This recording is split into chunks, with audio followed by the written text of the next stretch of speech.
Recently, a regular on this channel shot me an email discussing about a prediction we made right here over 9 years ago.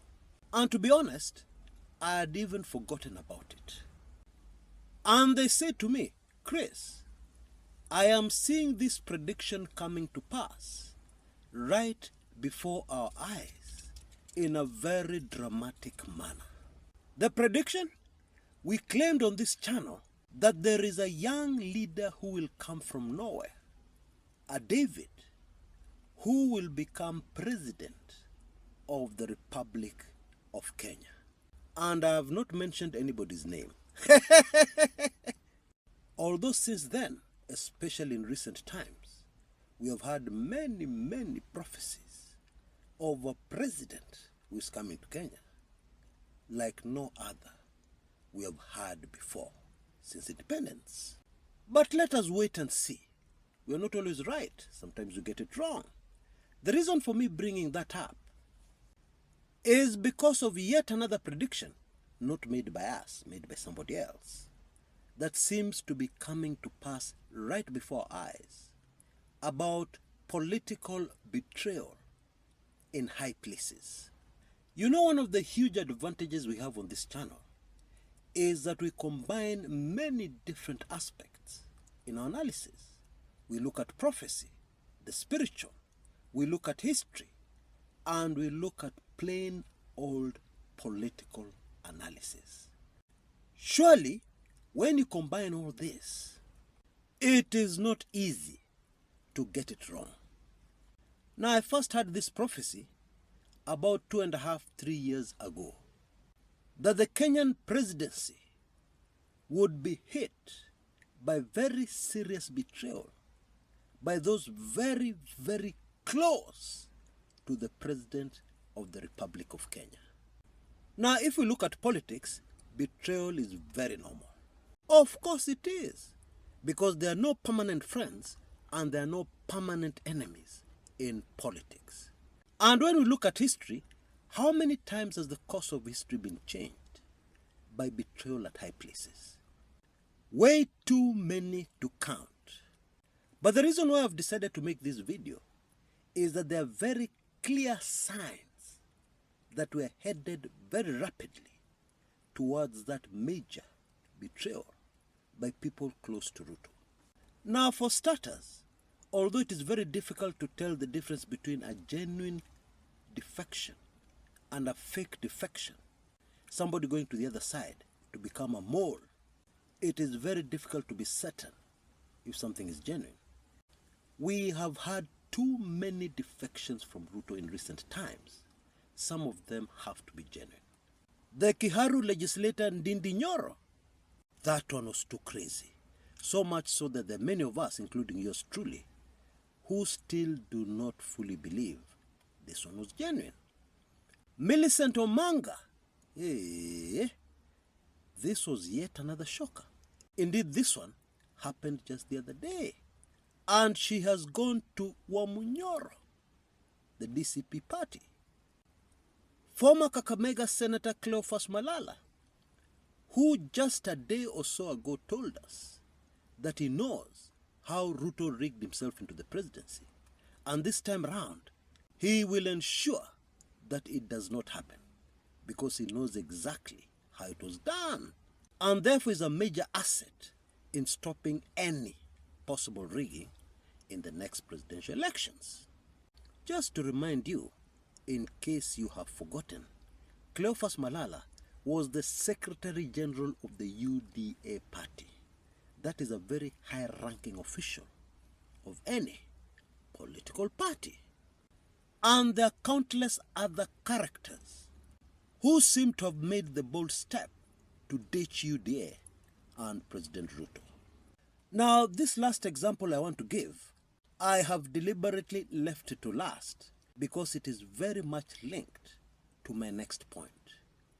Jicho Pevu Muhammad Ali, one of the most popular legislators in the National Assembly. I mean, in the last general elections, he was re-elected member of Nyali by a landslide. Super fascinating, voters ignored the fact that he was flying the UDA party flag. UDA was not popular at the coast in the last general elections, but still they elected him by a landslide. Now the case of Mohamed Ali Jichopevu is more than fascinating, because the point here is, if some of the people who are closest to you came over to you by betraying others, the chances are very high that somewhere down the road they will also betray you to go somewhere else. Now, Jichopevu's links with the ODM party have always been there and were very close. However, may I remind you that Muhammad Ali built quite a reputation getting very sensitive information, and people always used to wonder, where does Jichopevu get his information? Including very highly sensitive government information, which can only be approved. You know, you can't get information out of the government just like that. It has to be approved at a very high level. Jichopevu built his reputation on that. And the high-ranking government official assisting him was none other than the deputy president at the time, William Samoei Ruto, who heavily financed his very first political campaign. And it was probably agreed between the two, since in the coast ODM was king, he was to seek election under the ODM ticket, but then remain working for his financier, Jubilee's William Ruto. And Muhammad Ali went to see Baba, and he was warmly welcomed and encouraged, and he was sure that he was going to get the ODM ticket to run for the Nyali seat in 2017. And then suddenly, ODM insiders noticed his brand new vehicle, a very impressive sports car. And they said to themselves, wait a minute, let us look at this a little deeper. To cut a long story short, they discovered Muhammad Ali's chief financier. And this happened very late in the game. Yeah, we were almost going into party nominations. It was very late in the day, as far as politics goes. And so Mombasa Governor Ali Hassan Joho scrambled around and got his brother to vie for the Nyali seat nomination against Muhammad Ali. But Muhammad Ali still won the nomination, and so the ODM party had to rig him out. Now on the outside it looked very bad. Ali Hassan Joho's brother to frustrate Muhammad Ali, and many of us hated the ODM party, not knowing they were desperately trying to keep out a mole, a Ruto mole. Well, you know how that story ended. Joho's brother got the party nomination, and Muhammad Ali vied on an independent ticket and won the Nyali seat. Still. And then voila, during Uhuru Kenyatta's second term, when the Tanga group of Ruto started emerging, one day I almost fell off my seat when I saw my favorite legislator, Muhammad Ali, in a Tanga rally, speaking in support of Ruto. What? Of course, at the time I did not have the history, the information that I've just given you. And so I did not fully understand what was happening. Another example, still in the 2017 general elections, Raila Amolo Odinga got very frustrated when he realized for sure that there was a mole amongst the NASA principals. Imagine that.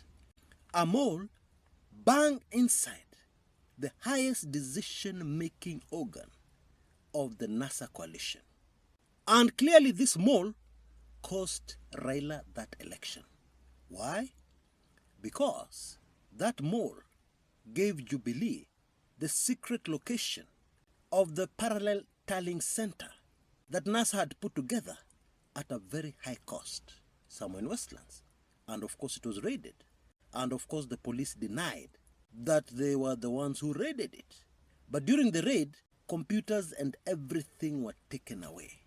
And thus the tallying center was completely disabled. I remember that right here on Kumekucha, I exposed that mole within the NASA principles. His name was Moses Masika Wetangula. Bottom line, in case you didn't know, President William Samoei Ruto is a guru at getting people to betray others.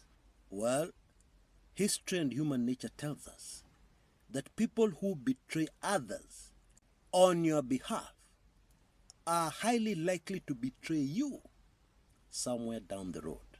And that is what is about to unfold, to the utter shock of Kenyans. Remember, when we talk about betrayal at high places, we are not talking about like a small MP defecting. No! We are talking about a very high-ranking, very trusted, very close to the presidency. That kind of person betraying the presidency for the other side. Betraying the president. That one is coming. And so is this the first time that the president has been betrayed by people very close to him and it has cost them a general election? No! It has happened before. Oh yes.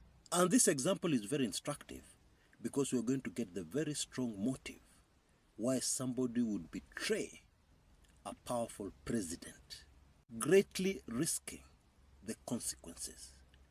Now, in the run-up to the 2002 general elections, President Daniel Toroitich arap Moi was betrayed by people very close to him, leading to the loss in the presidential elections of his candidate, Uhuru Muigai Kenyatta.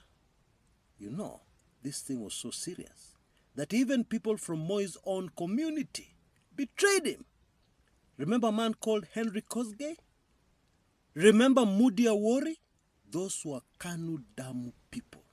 Oh, and there's the one which I think really finished Moi, Professor George Saitoti.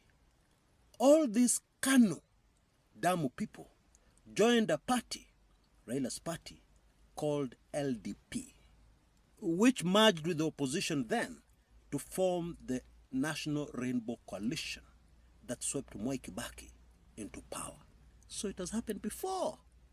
And the motivation here, when you realize that your candidate, your friend, is definitely going to lose, there is no way they are going to win. Betrayal happens faster, as we say in Kenya. Fast forward to the present, you would need to be in denial or you have no inkling of an idea of how politics works, not to realize that there is no way Ruto can win a presidential election anytime soon. There is no way. Where we have reached, even rigging cannot work because President Ruto cannot even campaign. That is his biggest problem. May I remind you of the incident at Kenya Pipeline about a week ago, where the president had problems controlling his temper. As mobilized, some of them paid, crowds jeered him. Now, to be able to rig, you at least need a substantial amount of votes. Now, if you can't campaign, how are you going to get the votes? If you're encountering angry voters, how are you going to get votes from them? Please explain to me, I understand. How? Bottom line, the environment is ripe for major betrayal by those who are very close to the president. Because remember, the stakes are very high. Many of these characters survive on corruption and shady deals, which will not be able to stand up if they're not close to power. So they don't have an option. Now, you know, there are some Kenyans who believe that because the UDA party and UDA bigwigs have made so many blunders, so many political blunders, they are not very smart. They are not very clever. They do not plan ahead. Well, that is not true. Please do not allow your emotions, especially hatred towards the regime, to cloud your judgment so that you don't see the reality. And the reality is, watu wamejipanga.